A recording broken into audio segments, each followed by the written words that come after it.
오늘 우리가 함께 보실 말씀 마태복음 14장 13절부터 21절까지의 말씀입니다.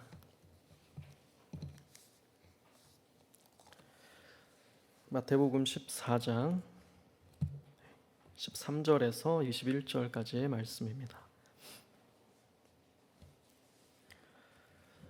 다 찾으셨으면 교독하도록 하겠습니다. 예수께서 들으시고 배를 타고 떠나사 따로 빈들에 가시니 무리가 듣고 여러 고을로부터 걸어서 따라간지라.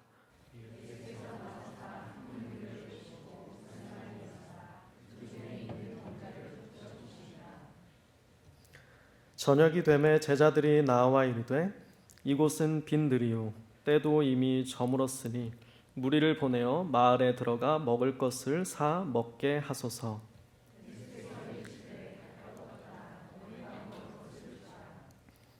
제자들이 이르되 여기 우리에게 있는 것은 떡 5개와 물고기 2마리 뿐이니이다. 무리를 명하여 잔디 위에 앉히시고 떡 5개와 물고기 2마리를 가지사 하늘을 우러러 축사하시고 떡을 떼어 제자들에게 주시매 제자들이 무리에게 주니.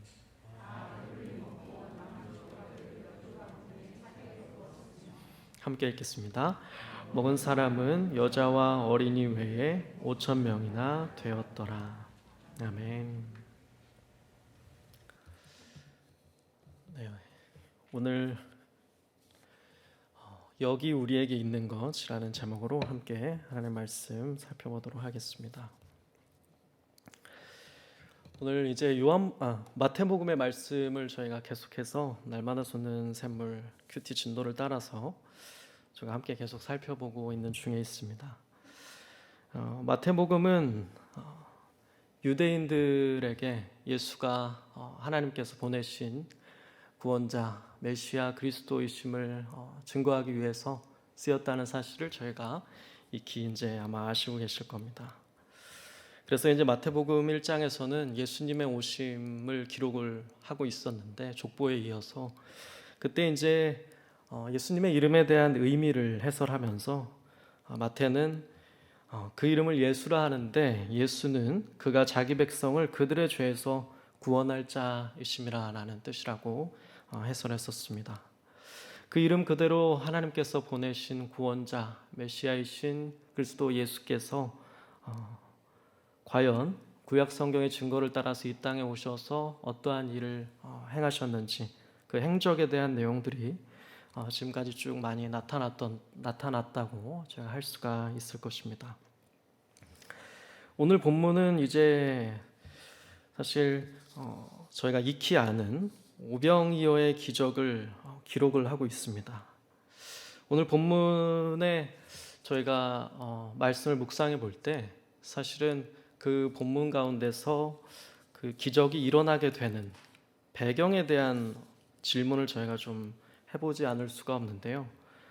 오늘 본문의 어떤 배경을 저희가 좀 알기 위해서 지도를 먼저 좀 준비를 조금 해보았습니다. 사진의 지도를 보시게 되면 간단하게만 이제 그 갈릴리 호수 좀 어느 정도로 정확히 보이실지 모르겠는데 갈릴리 호수가 이제 가운데 있고요. 그리고 이제 특별히 유념해서 볼 부분이 아래쪽에 갈릴리 호수 하단부에 이제 디베랴라는 곳이 있고 그 왼쪽 편으로 변화산 옆쪽에 보면 이제 예수님의 고향 이제 나사렛이 있는 것을 제가 확인할 수 있습니다. 본문과 관련된 몇 가지 부분만 말씀을 드리려고 합니다. 그리고 디베랴의 좀 맞은편 쪽을 보시게 되면 이제 벳세다라는 이렇게 빨간색 줄이 그어진 그 지역이 확인을 해보실 수가 있습니다. 그래서 아마도 오늘 본문의 배경은 저 밑줄 쳐진 벳세다 그 부근으로 제가 추정을 해볼 수가 있겠습니다. 그리고 한 가지만 더 말씀을 드리면 이제 벳세다 그 아래 부분에 이제 대가볼리 지역이 또 나타나고 있는데 아마도 이제 이 지역 가운데서 또 5,000명을 먹이신 오병이어 기적 외에도 저희가 이제 4,000명을 먹이신 기적도 사실 마태복음에 기록이 되어 있는데 그 기적의 현장은 아마 그 데가볼리 지방 가운데 있었던 것으로 추가적으로 제가 한번 이해하고 넘어갔으면 좋겠습니다. 네, 그러면 지도를 통해서 간단히 저희가 오늘 배경을 한번 먼저 살펴보았고요. 오늘 본문에 한번 저희가 시작 부분에서 어떤 말씀이 등장하고 있는지 한번 저희가 보도록 하겠습니다. 오늘 본문은 13절부터 시작이 되는데요. 13절의 말씀을 제가 읽어드리면 이렇게 시작이 되어 있습니다. 예수께서 이제 들으시고 배를 타고 떠나사 따로 빈들에 가시니 우리가 듣고 여러 고을로부터 걸어서 따라간지라 라고 되어 있습니다. 여기서 이제 오늘 본문의 말씀의 배경을 저희가 알 수 있게 되는데요. 먼저는 예수께서 일단은 들으셨다고 되어 있습니다. 예수님이 무엇을 들으셨던 것이냐면 바로 그 앞부분에 바로 나와 있는데요. 바로 세례 요한에 대한 소식을 들으셨던 것을 저희가 알 수가 있습니다. 세례 요한의 죽음에 대해서 예수님은 그 제자들을 통해서 소식을 듣게 됩니다. 그래서 요한이 이제 옥에서 갇혀 있는 중에 있었는데 요한이 이제 죽게 되는 그 모습을 이제 제자들이 아마 그 제자들이 이제 말을 전해준 것으로 저희가 이해할 수가 있겠습니다. 그래서 보시게 되면 그 바로 오늘 본문 앞절 12절에는 이런 말씀이 이제 등장합니다. 요한의 제자가 이제 시체를 거두어서 장사를 치렀다고 되어 있는데 그들이 이제 장사를 아마 마치고 나서 예수님에게로 와서 그 소식을 전해 주었던 것을 저희가 알 수가 있습니다. 그 이후에 이제 예수님이 요한에 대한, 그러니까 저희가 세례 요한을 생각해 볼 때 사실 그의 예수님의 길을 예비했던 자라고 하지 않습니까? 이제 이 세례 요한의 죽음에 대한 소식이 의미하는 바는 아마도 예수님께서 이제는 그분의 사역을 이제 어느 정도 마무리하시고 떠나갈 때가 가까이 왔다는 것을 의미한다고 할 수 있었을 것이고, 예수님께서도 이 소식을 들으신 이후에 아마 그러한 것을 느끼시고 보시면 13절에 배를 타고 그곳을 떠나서 혼자 조용한 빈들로 향하셨음을 저희가 알 수가 있습니다. 그래서 예수님은 이 사실을 전해 듣고 조용한 빈들로 이동을 하는데 그 장면에 대해서 예수님의 소식을 이제 제자들과 또 더불어서 많은 무리들이 듣고 따라왔다라고 13절의 말씀은 저희에게 알려주고 있습니다. 그래서 예수님이 아마도 혼자만의 시간을 갖고 기도하면서 그분의 때를 따라 이동하셨던 것 같던데, 그 장소까지 굉장히 많은 무리가 이동해서 이제 예수님께 나아왔던 것입니다. 그렇다면 왜 그 큰 무리가 이동을 했을지 저희가 쉽게 아마 추정을 해볼 수가 있는데요. 아마도 예수님이 그 앞에 행적을 보게 되면 병든 자를 고치시고 또 그 이외에 참 예수님께서는 약한 자들에게 구원을 허락하시는 그런 놀라운 이제 역사들을 행하셨던 모습을 저희가 살펴볼 수가 있는데, 그렇게 그들은 예수님께서 행하실 놀라운 기적을 바라면서 아마도 그 예수님의 뒤를 따라서, 그분이 가신 길을 따라서 그 빈들까지 따라갔던 모습을 저희가 알 수가 있습니다. 그래서 큰 무리가 따랐다고 하는데, 가령 요한복음 6장 2절에 보시면 이 병자들에게 행하시는 표적을 보고 그 무리가 따라왔다는 사실을 저희가 추정을 해볼 수가 있습니다. 그래서 그 무리는 이제 예수님을 따라서 나와서 예수님께서 그들에게 행하실 일들을 기대하고 있었다고 저희가 할 수가 있겠습니다. 그래서 예수님은 14절에 보시면 그 큰 무리를 보시는데 그 무리를 향해서 어떤 감정을 느끼셨다고 되어 있냐면 바로 불쌍히 여기시는 마음을 가지셨다고 되어 있습니다. 그래서 예수님은 불쌍히 여기사 그 중에 있는 병자들을 치료해 주셨던 것이었습니다. 그 예수님의 행하신 행적을 따라서 그분께 자신도 은혜를 입고자 자신의 병, 자신의 어떠한 문제를 자신도 해결을 받고자 그분의 이름에 대한 소문을 듣고 나와서 그분께 치료함을 받기를 구했었고, 예수님은 그들의 요청을 마다하지 않으시고 역시나 그들에게 치유를 허락해 주셨던 것입니다. 그렇게 예수님께서 이제 오늘 이 본문의 말씀 가운데 병자를 고치신 이후에 어떤 이제 말씀이 등장하냐면 바로 오병이어 사건의 시작이라고 할 수 있는데요. 15절, 마태복음 14장 오늘 본문의 15절에 보면 그 때에 대해서 기록을 하고 있습니다. 네, 때를 보시게 되면 바로 저녁이 돼서 이제 제자들이 나와서 이제 빈들 가운데서 날이 저물어 가고 있음을 기록을 하고 있습니다. 빈들에 이제 날이 저물어 가고 있는데 그때에 어떻게 기록되어 있냐면 무리를 보내어 마을에 들어가 먹을 것을 사서 이제 먹게 해달라고 제자들이 요청했던 사실을 저희가 알 수 있습니다. 이 제자들의 요청에 참 합당하다고 느껴지는 것이, 제자들은 이제 예수님께서 사실은 그곳에 가신 목적은 빈들에서 홀로 조용히 이제 그 때에 대해서 느끼고 묵상하시는 가운데 기도하기 위하여 아마 가신 것 같은데, 그 장소는 사실은 저녁이 되어서 먹을 것을 구하고 찾고 해결하기에는 참으로 쉽지 않았던 장소로 보여지기 때문입니다.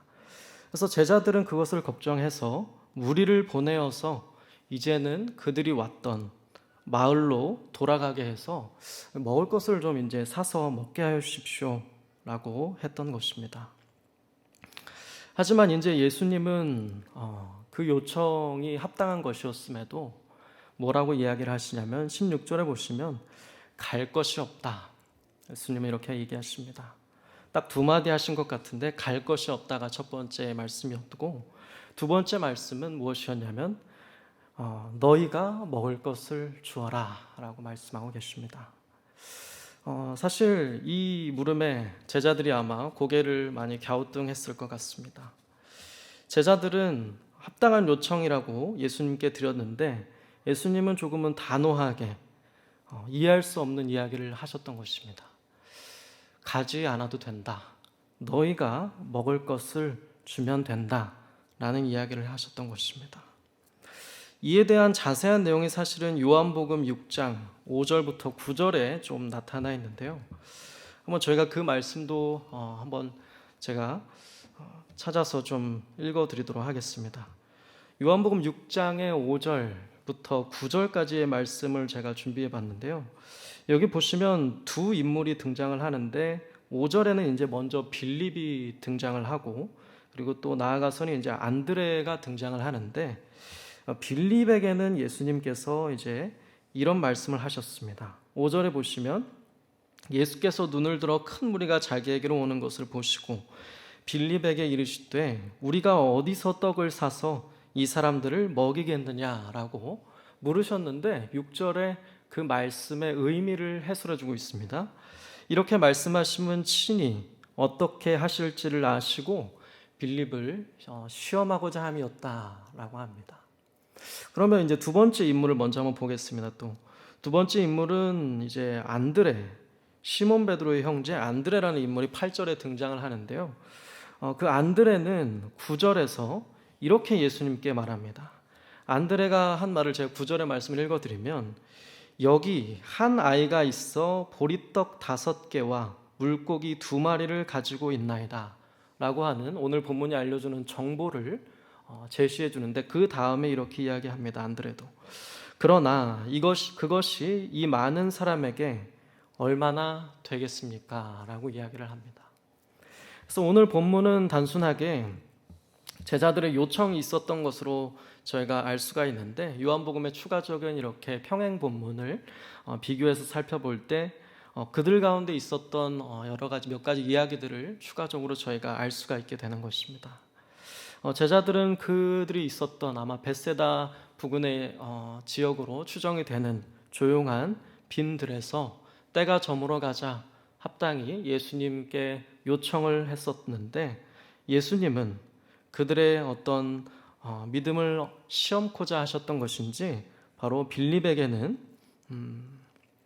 어떻게 할지 물어보시면서 그 반응을 보고자 하셨고, 또 안드레라는 사람은 그가 가지고 있었던 것을 이야기하면서 이 많은 것이 그들에게 얼마나 되겠습니까? 라는 반응을 보면서 제자들의 믿음을 한번 확인하고 도전하고 시험하고자 하셨던 것 같습니다.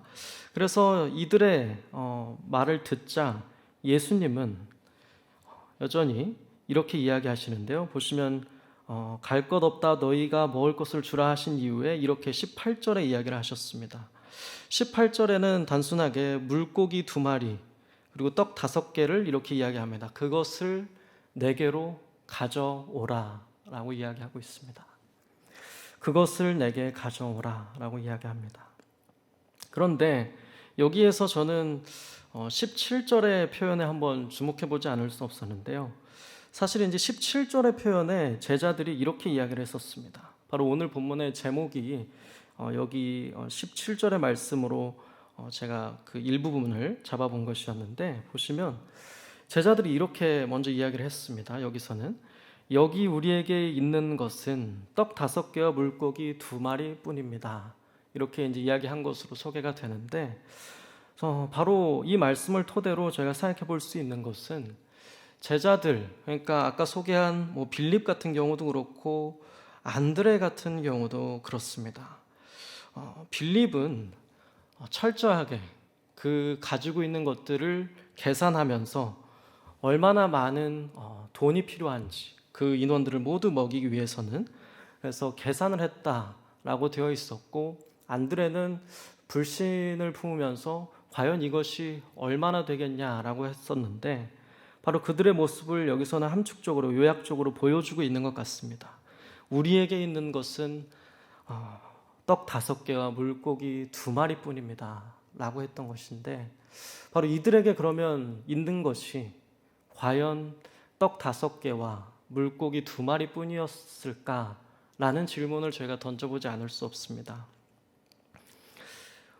여기 우리에게 있는 것, 바로 그들 가운데 그들이 위치했던 한적한 빈들에 제자들과 큰 무리와 예수님이 있다고 한번 상상해 보시기 바랍니다. 그분은 약속한 구원자 메시아로 오신 하나님이 보낸 약속한 그 그리스도이셨는데, 그들에게 있는 것이 과연 보리떡 5개와 물고기 2마리라고 여러분 눈에도 보여지십니까? 그렇지 않다고 한다면 그들에게는 과연 어떤 것이 있었을까요? 바로 그들에게는 하나님이 보내신 그리스도이신 메시아 예수님의 이름, 그 예수님께서 그들과 함께 계셨다는 사실을 저희는 오늘 말씀을 통해서 바르게 보아야 할 줄로 믿습니다. 제자들은 예수님과 함께 있었음에도 때가 저물어 가자 현실적인 걱정과 고민을 하기 시작했었던 것입니다. 그러면서 예수님께 요청도 하고 계산도 해보고 또 불신앙의 말도 아마 했던 것 같은데, 그들이 바로 비로소 그들이 분명하게 보아야 했던 것은 그런 것보다 더 먼저 이야기하고 분명히 해야 했던 것은 그들과 함께 계신 분이 누구이시며 그분이 어떤 일까지도 하실 수 있었던 분이셨던가라는 사실을 분명히 먼저 그들은 보았어야 했다라고 할 수가 있겠습니다. 그래서 예수님은 그들의 하지만 반응을 보신 이후에 18절에 그것을 내게 가져오라 라는 말씀 이후에 이제 놀라운 기적을 일으키시죠. 19절의 말씀을 보시면 이제 무리를 명해서 예수님은 떡 5개와 물고기 2마리를 가지사 그 다음에 그것을 가져오신 그 음식을 가지고 축사를 하십니다. 그래서 하늘을 우러러 축사하셨다라고 되어 있습니다. 그래서 떡을 떼어 제자들에게 무리들에게 이제 나누어 주라고 하십니다. 보시게 되면 19절 마지막 부분에 한번 순서를 다시금 유념해서 본다면 떡을 먼저 예수님께서 떼어서 제자들에게 주셨던 것으로 기록이 되어 있습니다. 그리고 제자들은 이제 예수님께 받은 그 양식을 가지고 제자들이 무리에게 그 양식을 또 나눠줬던 것으로 저희가 이해할 수가 있게 됩니다. 그러자 결과는 저희가 아는 것과 같이 그 양식이 줄어들지 아니하고 계속해서 이제 그들이 다 배불리 먹고도 남아서 20절의 말씀에 12바구니가 차게 되기까지 했다라고 되어 있고, 마지막 21절은 저희가 아는 바와 같이 먹은 사람이 여자와 어린이 외에도 5,000명이나 되었다라고 기록하고 있습니다. 알 수 있는 사실은 물론 여자와 어린이 위이기 때문에 저희가 최소한으로 그 인원을 잡아보아도 5,000명의 한 4배 정도의 인원을 추정하곤 하죠. 그래서 대략 한 2만 명 정도의 큰 무리를 예수님께서 먹이시는 놀라운 이적을 행하셨다는 사실을 저희가 알 수 있습니다. 여기서 저희가 한 가지 이 표적의 의미, 이 기적의 의미는 무엇인가 마지막으로 저희가 생각해 보지 않을 수 없는데요. 바로 이 표적은 저에게 많은 메시지와 놀라움과 또 의미를 가져다 준다고 할 수 있겠지만, 무엇보다도 예수님께서 이 표적을 행하신 이유는 무엇인가 라고 할 때 저희가 딱 이야기해 볼 수 있는 것은 바로 예수님은 이처럼 이 보리떡 5개와 물고기 2마리로 놀라운 많은 그 큰 무리를 먹이신 기적처럼 많은 사람들을 위한 대속물로서 그 자신을 주기 위하여 이 땅에 오셨다는 것이고, 소위 그러한 우리들을 위한 생명의 떡으로서 이 땅 가운데 오셔서 마치 이 기적을 통해서 자신이 이들이 배불리 먹고도 풍성이 남았던 것처럼 그만큼 이 땅 가운데서 자신을 대속물로 주고 그 잃어버린 영혼들을 위하여 생명의 떡의 역할을 감당하기 위하여 이 땅 가운데 왔다는 사실을 보여주고자 했다는 것을 제가 오늘의 말씀을 통해서 다시 한번 깨닫게 된다라고 할 수가 있겠습니다.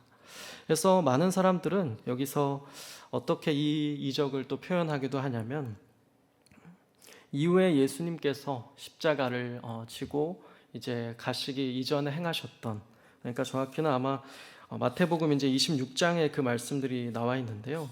26장에서 저희가 찾아볼 수 있는 장면이 있는데, 그것은 마지막 만찬, 최후의 만찬으로 알려진 예수님께서 성찬식을 행하시면서 제자들과 식사를 하셨던 장면인데, 바로 이 성찬을 미리 큰 무리들을 대상으로 해서 예수님께서 비록 여기서 뭐 포도주는 나타나지 않지만 떡을 떼시는 큰 선창식을 먼저 행하심으로써 그분께서 행하실 일에 대해서, 그분께서 행하시는 사역에 대해서 먼저 보여준 것이다 라고도 표현하고 이해하곤 합니다.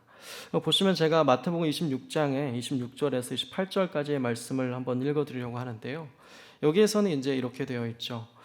그들이 먹을 때에 예수께서 떡을 가지사 축복하시고 떼어 제자들에게 주시며 이르시되 받아서 먹으라 라고 하시면서 예수님이 뭐라고 하시냐면 이것은 내 몸이니라 라고 하십니다. 그러니까 예수님이 바로 오병이어의 기적에서 행했던 모습을 저희가 이 26절의 말씀에서도 살펴볼 수가 있게 됩니다. 그러면서 이제 잔에 대한 내용도 물론 이어지고 있죠. 또 잔을 가지사 감사기도 하시고 그들에게 주시며 이르시되 너희가 다 이것을 마시라 라고 하면서 마지막 이제 28절에는 이렇게 되어 있습니다. 이것은 죄사함을 얻게 하려고 많은 사람을 위하여 흘리는 바 나의 피 곧 언약의 피다라고 하십니다. 그래서 비로소 예수님께서 이제 십자가를 지러 가시기 이전에 그들 가운데 이 마지막 만찬의 자리를 함께 하시면서 예수님께서 과연 이 땅에 오신 목적에 대해서 마지막으로 제자들에게 강조하고 가르치고 계셨던 것입니다. 바로 이 장면에 대해서 이 오병이어의 기적은 이제 사전에 예수님께서 먼저 그분께서 이 땅에 특별히 생명의 떡으로 오셨음을 보여주는 표적이었다라고 제가 다시 한번 오늘의 말씀을 통해서 묵상하고 새겨볼 수가 있겠습니다. 저는 이 오늘 저희가 익숙하게 많이 알고 있는 이 오병이어의 말씀을 가지고 그 표적의 의미를 넘어서 저에게 주는 메시지를 한번 이렇게 정리해 보았으면 좋겠다는 생각을 하게 됐습니다. 바로 오늘 본문의 제목으로 삼았던 것처럼 우리도 예수님을 믿고 또 예수님을 따르고 또 예수님을 믿는 그리스도인이라 부르는 우리들도 과연 제자들처럼 예수님께서 우리 삶 가운데 함께 하시고 계시다. 예수님께서 우리 삶의 구원을 베푸시고 우리 삶의 은혜를 베푸시고 우리 삶 가운데 역사하셔서 우리를 도우시는 분이심을 인지하면서 살아가고 있는가라는 질문을 오늘의 말씀을 토대로 한번 던져보았으면 좋겠습니다. 그래서 오늘의 말씀을 보면서 제자들이 비록 보지 못했지만 예수님께서는 그들을 불쌍히 여기시고 또 그들에게 정말 놀라운 기적을 행하셨던 것처럼 우리가 인생을 살아갈 때에도 불신앙과 또 때로는 인간적이고 현실적인 고민들로 믿음에 합당하지 못한 태도로 일관할 때도 참으로 많이 있지만 오늘의 말씀을 토대로 저희가 다시 한번 견지해야 할 자세는 그 예수님의 이름의 능력, 그 예수님께서 행하신 일들을 저희가 바라보고 묵상하고 다시금 생각하면서 예수님께서는 우리의 상황 가운데 우리의 이러한 인생의 현실 가운데 능히 도움과 구원을 베푸실 수 있는 분이시며 그 예수님께서는 오늘도 우리와 함께하고 계시다는 사실을 저희가 다시 한번 믿음으로 나아갔으면 좋겠습니다. 그 예수님의 이름을 오늘 이 밤 가운데 다시 한번 저희가 부르면서 나아갔으면 좋겠고요. 그 예수님의 이름을 다시 한번 의지하고 새기면서 나아갔으면 좋겠고요. 그 예수님의 이름 가운데 우리에게 주어질 수 있는 오늘 우리에게도 주어질 수 있는 구원과 은혜와 그 이름의 능력을 다시 한번 경험하게 되는 이 밤이 되었으면 좋겠습니다. 그래서 저희는 여기 우리에게 있는 것이 보리떡 5개와 물고기 2마리입니다 라고 하는 것이 아니라 여기 우리에게 있는 오늘 우리에게 계신 오늘 이 자리에 우리와 함께 계신 여전히 우리와 함께 하시고 동행하시는 예수님을 발견하게 되는 그 예수님께 나아가게 되는 신앙인의 모습으로 복되게 나아갔으면 좋겠습니다. 그렇게 오늘 예수님의 이름으로 기도하며 주께서 주시는 놀라운 은총을 경험하는 이 금요기도의 시간이 되기를 소원하면서 제가 한번 기도하고 우리 기도의 시간으로 나아가도록 하겠습니다. 살아계신 하나님 감사합니다. 오늘 우리 가운데 오병이어의 말씀을 묵상하게 하시고 예수님께서 이 땅에 오신 의미와 또 예수님께서 정말 우리에게 역사하신 그 사역에 대해서 다시 한번 묵상케 하심에 감사합니다. 우리가 다시금 그 의미를 생각하고 묵상하며 그 이름을 부르며 그 이름의 능력과 은혜를 경험하면서 나아갈 수 있는 이 밤이 될 수 있도록 우리의 신앙이 될 수 있도록 하나님 이 시간 축복하여 주시고 인도하여 주시옵소서. 감사합니다. 오늘의 이 시간도 주님께 온전히 부탁드리며 살아계신 예수님의 이름으로 기도드렸습니다. 아멘.